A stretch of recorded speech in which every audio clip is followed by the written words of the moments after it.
Game over, man. Game over. Johnny. You're gonna need a bigger boat. So serious. I am Iron Man. This is a tasty burger.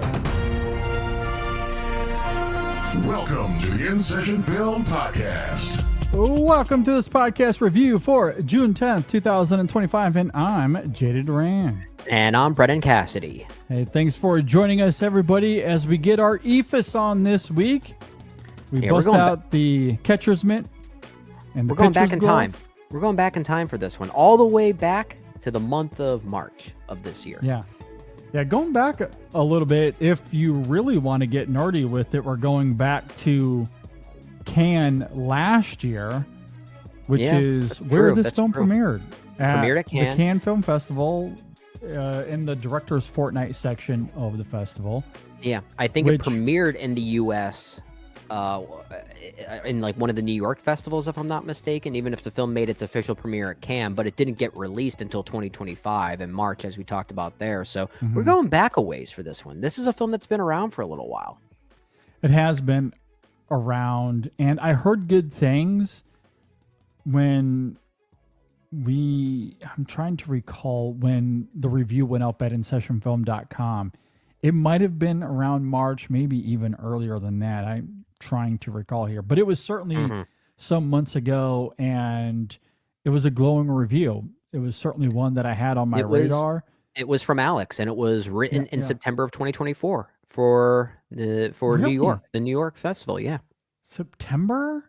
Man, I thought it was like early this year. I get shows what I know. I just remember, I remember the review went up and it was glowing, and I marked it as a film that I was interested in, wanted to check out at some point. Yeah, Alex gave it a very good review. Yeah, this was for the looks like the New York Film Festival for 2024. Okay, well there you go.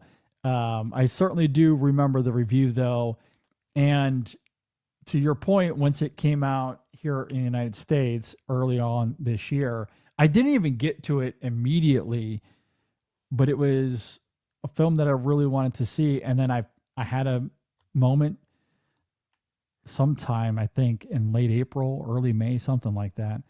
But I gave this one a go, and for reasons we'll talk about here in a moment, I had a reaction. I had quite a strong reaction. And your reaction was, Brendan, you need to watch this one. Yes, I texted Brendan immediately, watch this movie. I think you're going to get a kick out of it. So here we are talking about Eephus. Are you ready to get into this one? Yeah, let's talk about this one. All right. Let's play ball. Let's play ball. It is directed by Carson Lund. It stars, and I don't even know how to articulate the cast here. There is a slew of names, and look, and there's no hierarchy here, really. Yeah, that's what I was about to say. Like you have Keith William Richards, which is a name that has popped up in other movies. Frederick Wiseman, Cliff Blake, Ray Herb, Stephen Ricardia. I mean, I could go on, but really what you have here is two full-on baseball teams, because this movie is, and I'm not like this is not an exaggeration. This is not hyperbole. This whole film structurally is a 9-inning baseball game. That's all that it is. There are really no characters in this movie. I mean, there are, but there aren't. They're more participants than anything else. If anything, the character is really the field that they're playing on. That's really the character. It's got kind of a Field of Dreams kind of aura, as I'm sure we'll talk about. And none of these actors I can recall ever seeing before, except for one, and that's Keith William Richards, who plays Ed. I remember seeing him in Uncut Gems. That's where I was like, oh, I know him from that movie. But no one else I can recall ever seeing before. It's really a slew of unknowns. Absolutely. If you're from the Boston area, you might recognize Bill Spaceman Lee, who is a longtime Red Sox, or played for the Red Sox, or Joe Castelloni, who was the voice of the Red Sox for a long time. Yep. They make small appearances here. But yeah, outside of Keith William Richards, you might not recognize many of these faces, which I think is part of the beauty here. You can simply be immersed in this world. And as far as the synopsis go, I will read it, but essentially this whole film is a single baseball game. They show up to the field at the beginning, they play 9 innings, they play extra innings, the movie ends. Like, it's just a baseball game. There is a little more to it than that. It's the why they're playing this game is what matters. Yes, but again, just in terms of the plot and the synopsis, that's Oh yeah. It's not a complicated movie. If you're lost during this movie, you're on your phone too much. Yeah, the official synopsis reads as grown men's recreational baseball stretches to extra innings on their beloved field's final day before demolition. Humor and nostalgia intertwine as daylight fades, signaling an era's end. So, yes, to Brennan's point, this is the final day, the final opportunity they'll get to play on this specific field. It's going to be demolished and turned into a mall or I think it's a parking school. garage. I think a school. Something to that effect. Yeah. But the field is going away, so there is sentimental value to the game. But that's all we're dealing with here. Not very complicated at all. With all of that said, Brendan, what did you think about Eephus? Of course I enjoyed Everybody Wants Some Too. Which is kind of how you sold it to me. And I think you did a great job selling it, but you also didn't do a great job selling it. And I thank you for that, because this very much is a baseball hangout movie in the vein of something like Everybody Wants Some, which, as you know, is one of my all-time favorite movies. So of course I was going to eat this up. But it's also nothing like that for reasons I'm sure we'll talk about. But that's probably the thing that surprised me the most. This is kind of being marketed as a baseball movie of sorts, and it very much is, but it's not so much about the sport of baseball. It's about the spirit of baseball and the love of that. And I think that's very appropriate. You know, the spirituality of it is probably the thing that surprised me the most, especially when we get to the back half of this thing. It almost feels like a eulogy, especially given that this is the final game on this field for this, what is essentially a beer league team. I'm sure you'll talk about your relatability to that as well. And it's the love that they have for not just baseball, but the fact that this field was really the only outlet for baseball that these people had in their small rural town. And that is definitely felt. And now it's being taken away from them.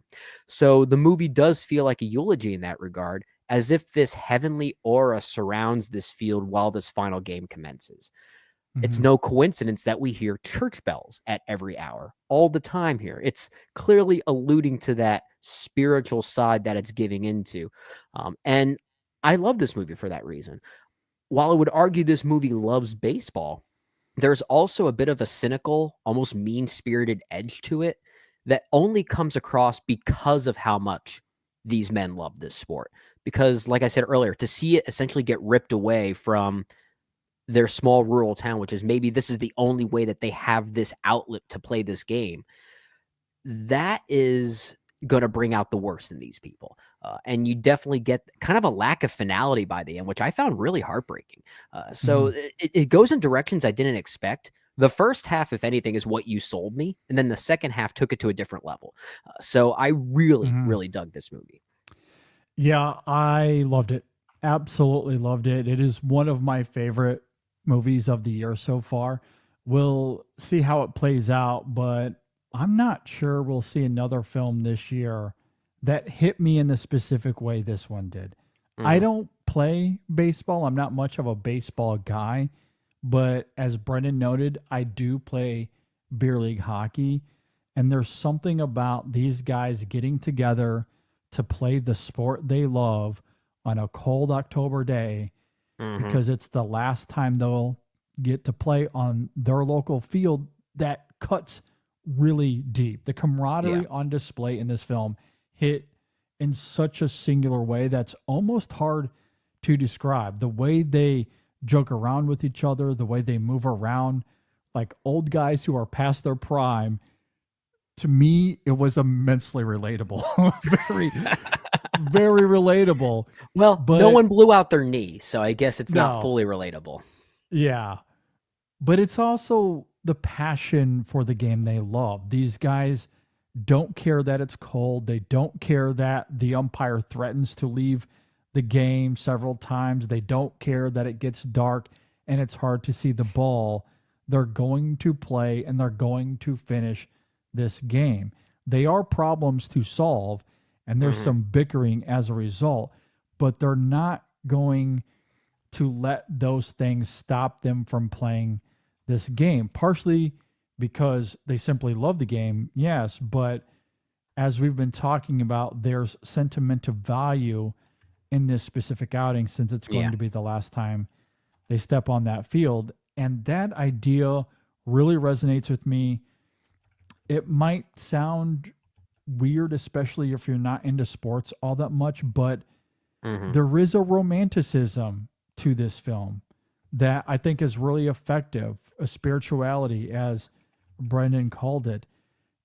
But that romanticism, I do think, in these really clever, sometimes funny, sometimes heartful ways, it comes to the forefront, and I loved it. If they ever made a hockey version of this, I would uncontrollably sob the entire way through it. Well, like I would not. I would be undone. I don't think it's a bad idea. I think Carson Lund is onto something here with this movie. This is his first movie as a director. I think he has worked as a cinematographer for some short films, maybe some television work, but this is his first feature film. And I think he's tapping into something that could potentially be its own kind of loose cinematic universe, where maybe every film he does is basically a similar thing like this, but just a different sport. Yeah. I mean, it's a good way to reach all the sports fandoms, I guess. Yeah. I think maybe the next one he'll do is soccer, because we do get some views of a soccer game going on in the next field. Yeah, that might be his next one. But that's really here to showcase where the youth is at, as opposed to where these men are. There's this movie is very deliberate in showing that there is a clear age gap, a culture gap, a generational gap between these men and the sport that they love, and maybe what their youth and what their kids especially can relate to. And I think that's maybe telling of why Carson chooses to show a soccer field, which is something very different. And there's a youthful energy. I'm not really sure. Or maybe he just wants to make a soccer movie next. And I'll be into that as well. I don't know. I'll be honest. I didn't really think through all that much to those visual moments, but I do think in terms of this as a love letter to baseball, and not just to baseball, but to our broader conversation here, this specific group of guys, two teams really, who come together to play this game, to stay active, to be in the thing they love, even if they can't play it at a high level anymore, they simply do it because they love the game. And you add in that extra component that this is the last time they'll get to play, at least on that specific field. Yeah. I do think there is a pathos to that. And one of my favorite moments where all of that comes together in this film, my favorite scene, and I can't tell you the name of the character because, again, this is really an ensemble. It's two teams. We don't really focus on characters and what their names are. I probably should have wrote it down. They're individual components of they make up a grander character. Yes. So forgive me, I don't have the name of the character, but there comes a moment where one of the guys on one of these teams, he's talking with some of his teammates, and his teammates mention that his family comes out to all of these games, despite how meaningless they are to outsiders. His family comes to all of these games. They're just beer league baseball games, but his family's there to hang out with him. But as they talk about this, the camera pans to his face, and he just gives out this little smile Mm-hmm. that brilliantly denotes his gratitude that he's one of the lucky ones. And admittedly, it slayed me. It absolutely killed me because my family from time to time does come out to watch me play beer league hockey as well. I don't know why they do. Sometimes they come out, and I like, again, if you don't participate in all of this, it just sounds silly and ridiculous and absurd, but it does mean something. Yeah. Like when they come out and watch me play, you feel a sense of pride because I'm participating in something that I love, that is embedded into my DNA. It's a part of my identity. So when they're there to watch and support, it feels as if they're participating with my identity in a way that matters. And that's how this character responds, with that little gesture, that little smile. And this Sunday, as we're recording this a few days away from Father's Day, and this Sunday is Father's Day, I do have a game, and my family is going to be there. And I guarantee you, when I see them on the other side of the boards, I'm going to be thinking about that character. I'm going to 100% going to be thinking about that moment in this film. And who knows, even there on the bench, I might have a moment of hashtag JD tears, if you will. I don't know. I loved it. I might need to rewatch the film to figure out which character that is. I think it might be the Chuck character played by Theodore Bolokis. I don't know offhand. Yeah, but sure. either way, I do like that even despite there not being really individual characters in this movie, they all have individual personalities and individual feelings of not just the game, but their relationship with the game. There's, I know, like another character, for instance, the Delberto character played by David Torres Jr. has a much more cynical relationship to the game and how that relates to his own family. I think he even says a line later on where it's like, what are we even doing here? I can go home and hang out with my son and have a beer. So he has a very different relationship, and they all come from very different, maybe not necessarily different places, but they all have different attitudes about where the game is going as it relates to their small town. So even despite there not really being characters here, they are still individuals. So it does give the film a good variety, a good emotional pull that everyone has a different relationship with this game. And I think that's really smartly done and smartly balanced by Carson Lund as a filmmaker here. Yeah. No, I love that because, again, it invokes a truth that I do relate with. My beer league hockey team, hockey is a little bit of a different culture than baseball, but at least in my experience, but I haven't, again, admittedly haven't played baseball since my youth.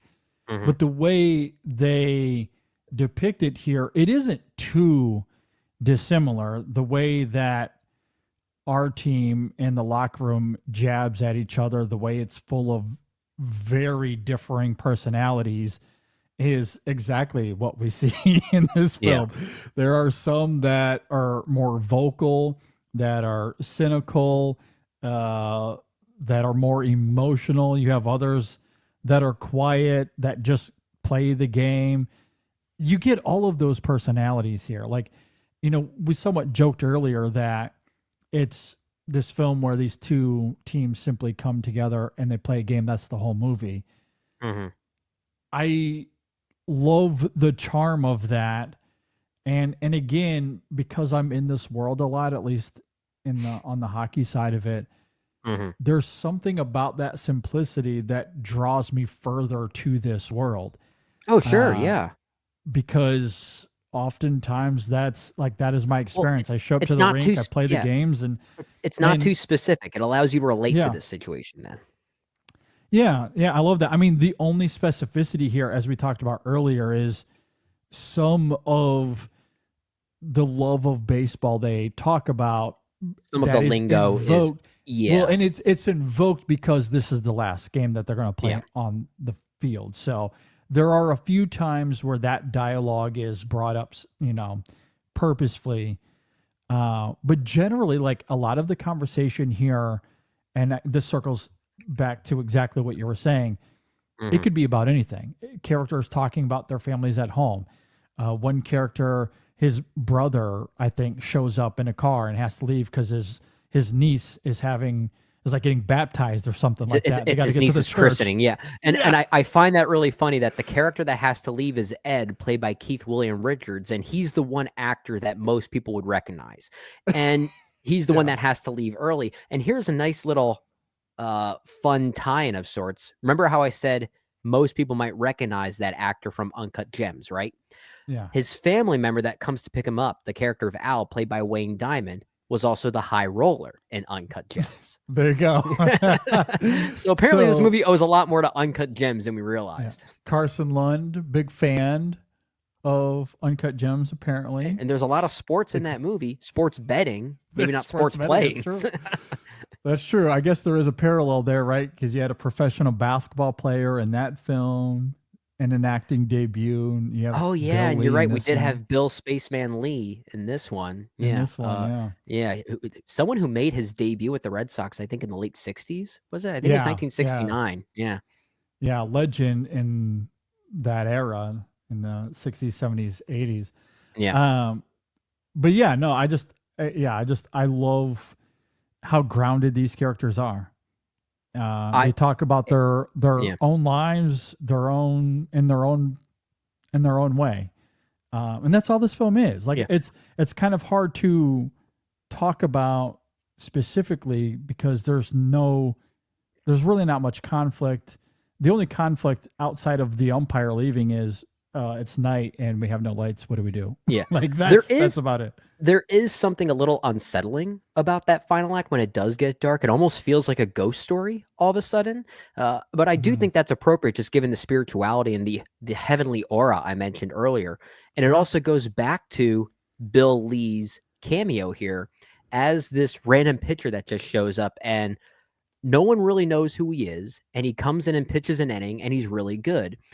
And one of these characters who's not participating in the game, I think it's the Franny character played by Cliff Blake, who's sort of the unofficial umpire and the spectator of this game. At one point even says, I think I know who that is. But the movie never confirms that this Lee character is Bill Spaceman Lee. So on one hand, you can look at it as, oh, if you're a baseball fan, you can get that little tie-in, and it's a nice little tribute. But on the other hand, if you don't know that, it almost feels like this random ghost or something that just wandered onto the field and then left. Mm-hmm. And I think it kind of matches the spiritual aura of this movie in a way. And I think either way you want to look at it, and there's probably more ways than just those two, but it actually adds some interesting dimensions to this movie. I think it's really well done. Yeah, I love that as well. I wholeheartedly agree with that. And one thing that you briefly mentioned there that I also loved about this film, you talked about or mentioned Franny, the Cliff Blake character. Mm-hmm. I love the subtle pathos to that character in the sense that he's not playing. He's older for sure. Yeah. That could be part of it. But he's there simply because he loves the sport. Yeah. It's as simple as that. And even though this is a meaningless beer league game, he brings his own table, his own chair, his own scorecard, pad, his own scorecard, and he goes through and he marks every single pitch, every play. He fills out the whole scorecard as it goes, simply because this is the life that he wants to live. And again, he's older. Who knows how many more days he has, but this is what he's devoting his life to at this stage in his life.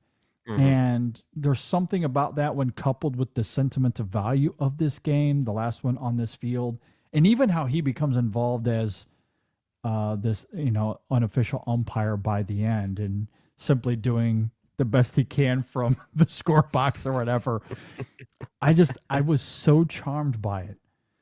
I was really endeared by that. I mean, I have kids, so I can't choose that, but I'm much younger than Franny is in this film. When I get to Franny's age and the kids are gone and I don't have to worry about responsibilities like that anymore. Maybe I'll find myself down at the rink just watching doing the same thing. these kids doing the same thing because I love the sport. I love the game. I just want to be around it. I could see myself in that role when I get to that point in my life. And again, it just speaks to how you can see yourself through all of these characters in some way, shape, or form. At least if you participate in this the way that I do. I found myself amongst this group much like I do my hockey guys, and I don't know, I loved it. And that's why another thing I loved about this movie is that we actually don't really see much gameplay here. A lot of what we see when the gameplay is actually happening, the movie is actually more focused on those in the dugout waiting to either bat or waiting for something else, and they're just talking with each other. We mostly hear the game in the background. So the movie is actually less interested in the mechanics of baseball, which is why it's not really a sport movie. It's about the spirit of a certain sport. It's about the love of a certain sport. And I like that approach. So for those who are maybe hoping to see this movie, who love the sport of baseball, but you're hoping to see something that's a bit more, like more about who's going to win the big game and what kind of plays are made, what the mechanics of the sport are. You're not going to get that here. And I think that is worth mentioning, that this is a very different vibe of a baseball movie, but definitely understands that baseball as a sport is very, very much is a vibe, probably the vibiest of all sports out there. And this movie certainly understands that. But I do love that we get enough of the game that it's easy to keep up with what's happening. And it is, yeah. And it's not ignorant to the sport of baseball either. Yeah. And the final score, slight spoilers here, I guess. Like it's not like it's a 1-0 game. Like there's a, like between the two teams, there's like 11 runs scored. Like 11 or 12 runs scored. So like there's plenty of quote unquote action that is had. But again, what I love about that is it's framed in this simple way where it's practical. There's a pragmatism to how the game is played. It doesn't feel manufactured like a lot of sports movies tend to be, where it's clearly like over edited to the point where the actors on screen are clearly not doing those things. They're not participating in the actual athleticism. Here, it's staged in a way where they are doing the sport, but I also, again, to what I was saying in my opening thoughts, I love that it's denoted in a way that is appropriate to a 38-year-old who's out of shape. Well, I was going to say, You know what I mean? These people clearly show their age. The movie doesn't hide that. It's very much, it's interested in that. It's addressing that. Yeah, and I love that. Look, if you come out and watch me play hockey, can I skate better than the layman who has to hold the boards as they try to go around the ice rink? Absolutely. I can skate better than them. Am I Connor McDavid? Absolutely not. No, you're not. And you know that. I will move like a 38-year-old who's semi out of shape. But like, again, like I think this film blurs those lines really well here. I agree. I loved it. I agree. Yeah. We haven't really talked much about the title yet and why this movie is called Eephus. Eephus? Yeah. Yeah. The Eephus pitch? The Eephus pitch, yeah. I guess I'm trying to remember everything here. I guess a curveball that seems to stop midair. It's like really high, and then it comes down. Like it's really slow. It's kind of meant to like throw the batter off of their timing and rhythm. Yeah, is my understanding of it. And of course, what this pitch is meant to be symbolic of not just this game, but where these people are in their lives, right? It's very obvious symbolism. It's not subtle about any of that, which I don't mind. I think it actually does fit the dramatic trajectory of the movie. I think this picture says something along the lines of how it's so slow that you may get bored watching this pitch, and then it just zips right past you. You wait for something to happen, and poof, the game is over. And it's a lot like life, apparently. So yeah, it's not subtle. Even the symbol is kind of explained to us, so we don't really have to think hard about it. But this is not really a movie that's made to make you think in a certain way. It's made to make you feel a certain way. And I do think that explanation that we get, it still feels like a natural conversation between two people. It doesn't feel like exposition dumping or holding your hand or anything like that. It does feel very natural and organic in the moment, and it does provoke a feeling. It does make you feel something that these people feel, and I think it actually adds a connectivity to this story if you might not have had it before. I do wonder, and this is completely ignorant of me, so apologies to the baseball lovers out there. How notable is this pitch in the baseball world? Is this something that beer league players may not be aware of? I guess is what I'm asking, because it does, like, that's how it comes off in the film, is that Like it's kind of some this, of them don't know. yeah, it's kind of But it this is. mysterious thing. Yeah. Yeah, and I mean, admittedly, I don't know, but I don't play baseball, so it was new to me. The characters explaining it to me, I do appreciate, or I guess I don't mind, because I was learning something simultaneously, even if it's on the nose, to your point. But I could see how that might take baseball fans out of the movie a little bit, if that is something that is clearly obvious. I don't know, but Yeah, like, I think someone it who, is. Yeah, sorry to cut you off. I think it is more obvious than maybe we realize, but apparently it is something that we do still see fairly often. I think I recall it actually um, getting pretty noticed only a few years ago, even with regard to the Philadelphia Phillies, when position player Garrett Stubbs did it. It's still talked about. It might not be the most okay, conventional of pitches, but I do think it is still talked about. But I think it's also something that we've seen mocked in a lot of cartoons. I remember Bugs Bunny doing things like this. yeah, So like but to yeah, your but point, I don't know yeah, how I don't know. I don't know how uh active or how credible it is in Major League Baseball. I don't Mhm. know how often we see it though. Yeah, so I don't know. I guess I'm asking, in a really nitpicky way, if there's any credence to these guys not knowing about that pitch. Hmm. I don't know. I don't know. Either way, though, I don't mind how that is brought into the film, because it So does tether to the yeah. film's spiritualism in a way that is So poignant. I'm doing some research here, and I don't know how truthful that this is, but I did mention that Garrett Stubbs from the Philadelphia Phillies apparently did use the Eephus pitch only a few years ago, and I think this was September of 2022. I'm reading this here. A series of 4 Eephus pitches to put out Toronto Blue Jays catcher Danny Jansen. The last Stubbs Eephus registered 36.9 miles per hour. There And you then go. his next pitch was an 84 mile per hour fastball, which then earned him the strikeout. There you go.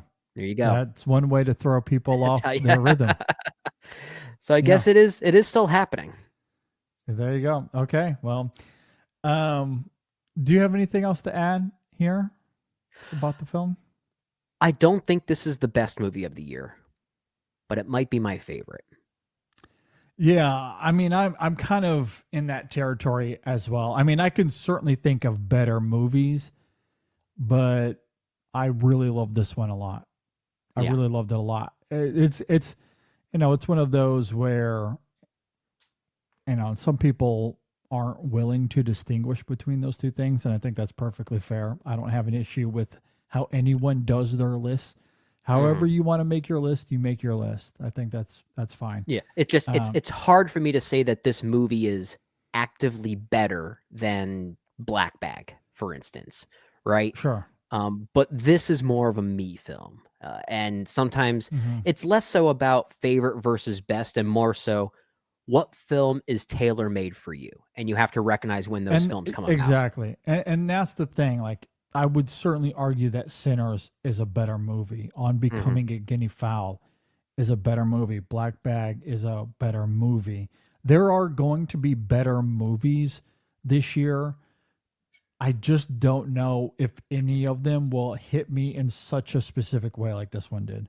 This is so singular that, subjectively speaking, I really love it. It's one of my Yeah. favorite personal films of the year, even if it's not one of the best movies of the year. But I still think Yeah. on its own terms, it's still a well-made movie that is effective given what it's trying to do and tapping into that spiritual, romantic love of the game and why these guys play it and the sentimental value behind their actions here. Yeah. You know, exhibiting the different personalities of everyone involved and the camaraderie of this group. Like those final moments as they walk away after the game is over, there is this tender underbelly to the movie. It's not exploitative. It's not like, there is a subtlety to it, which I really do appreciate. The film doesn't linger in sentimentality. It just relishes in these characters having that moment as they leave for the final time. Kind of ambiguous as well, in a way. Yeah. I think it's a movie that, depending on your headspace when you watch it, you might have a different interpretation of that ending as to whether, do any of these characters even see each other again? And if you maybe latch on to maybe the cynical side of this, I think one could argue none of them are ever going to talk to each other again. Like, this is the only thing bringing them together. They might see each other in town and wave, "Hi, how are you?" But that's about it. Or maybe there's more to it than that. Maybe connections will be made if you're a bit more of an optimist. I tend to be, so I tend to latch on to that side of things. But I do think the movie's pretty open-ended by the end. Yeah, I think that's real interesting because I get the sense with how this film is established aesthetically, not that we ever leave the field. We really do. There's one moment where a character goes into the woods next to the baseball field to go get a baseball that was, that ricocheted over there. That barely counts as leaving. That barely counts. But I get the sense that this is a small northern town where these characters probably do see each other around town semi-regularly. But to your point, like, how cordial, how friendly are they going to get together outside of this? We don't really know. It's kind of like the Stand By Me thing where the voiceover narration by the end says eventually they just became faces in the hallway. Yeah, exactly. It very much could be that. And again, there's a relatability to that. I mean, I don't live in a small town. I live in the Fort Lauderdale area, so it's crazy nonsense all around me. But there are people that I've played lots of hockey with, like lots and lots of hockey with, but we now play on separate teams and I've never seen them since. Yeah, there you go. Unless I run into them at the rink where we're playing at the same time. That's your form of connection. Yeah, and that's it. But I've been around them a lot for years, and now all of a sudden I don't, just because we're on different teams now. Right. So there is again a relatability to that, and perhaps a sadness. I do like those guys. I am sad that I can't be around them all the time. Sure.